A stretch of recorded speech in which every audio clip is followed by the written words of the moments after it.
Monsieur le Président, chers collègues, donc au nom du groupe communiste et républicain, je veux d'abord saluer le rôle du Césaire Centre-Val de Loire pour sa contribution, son expertise et ses avis pour la définition de notre stratégie régionale pour une économie sobre, circulaire et robuste. Comme c'est écrit en introduction de la communication, l'économie circulaire vise à traiter de ce sujet, de la question de la conception-création des productions jusqu'à l'élimination des déchets, en passant par la prévention, le tri, le recyclage, la valorisation. C'est un enjeu majeur face aux urgences écologiques et sociales qui sont d'ailleurs étroitement mêlées. Face à ces urgences, nous ne pouvons que noter l'inaction nationale et internationale sur cette question vitale, comme sur beaucoup d'autres d'ailleurs. En disant cela, je pense en premier lieu au sujet de la guerre et du respect du droit international qui voit ses règles et ses institutions bafouées tant par des régimes autoritaires que par des démocraties. La guerre, la production d'armement sont effectivement intrinsèquement les pires ennemis de l'objectif social et environnemental durable de l'économie circulaire. La guerre pollue et tue, de la production d'armes à leur utilisation, la guerre épuise nos ressources naturelles, détruit la biodiversité, affame et massacre des êtres humains. Nul doute qu'avec les guerres, les dirigeants des grandes nations n'aident pas à la prise de conscience sur les enjeux de l'économie circulaire, durable et faiblement carbonée. Comme c'est noté dans le rapport, notre région a progressivement fait évoluer ses politiques publiques d'une logique centrée sur la gestion des déchets vers une approche plus large, intégrant pleinement les enjeux de transformation de l'économie. Aujourd'hui, cette stratégie marque une étape majeure. Elle propose une vision systémique et intégrée de l'économie au service de la résilience et de la souveraineté de notre territoire.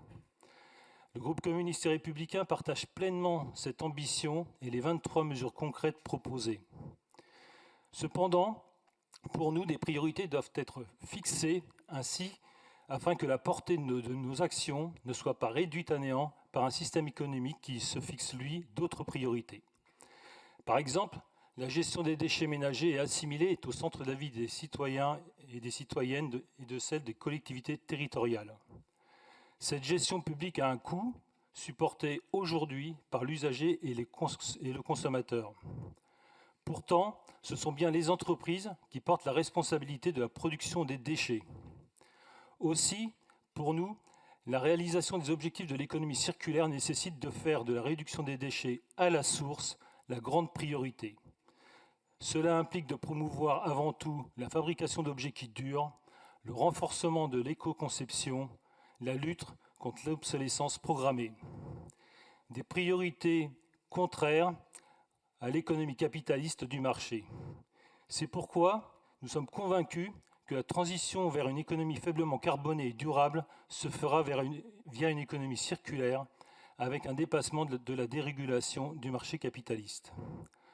Or, la massification des flux des déchets, y compris leur valorisation énergétique, accompagne souvent une activité lucrative qui tend au besoin de toujours plus de déchets. Dans ce secteur, comme dans celui de l'énergie, des lobbies de grands pollueurs œuvrent pour défendre leur intérêt, mettant en péril l'intérêt général en créant l'illusion d'une économie verte. Mais sur le terrain, les collectivités locales et les usagers, eux, sont confrontés au concret, aux factures et aux contraintes qui augmentent sans limite.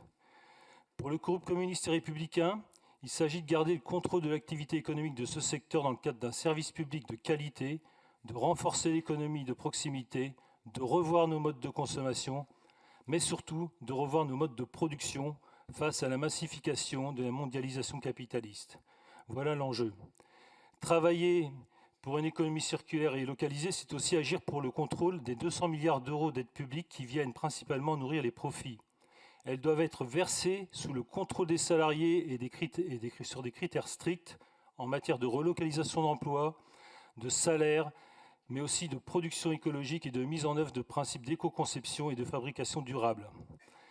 Les élus communistes et républicains appellent également à une nouvelle industrialisation, notamment par la mise en place de moratoires sur tous les plans de licenciement afin de lutter contre les délocalisations de production facteurs de pollution et par l'appui de tous les projets de développement localisés portés par les travailleurs et la population, y compris par des nationalisations d'entreprises en mobilisant des fonds publics bancaires comme cela serait nécessaire, par exemple, pour le maintien d'une production d'acier en France.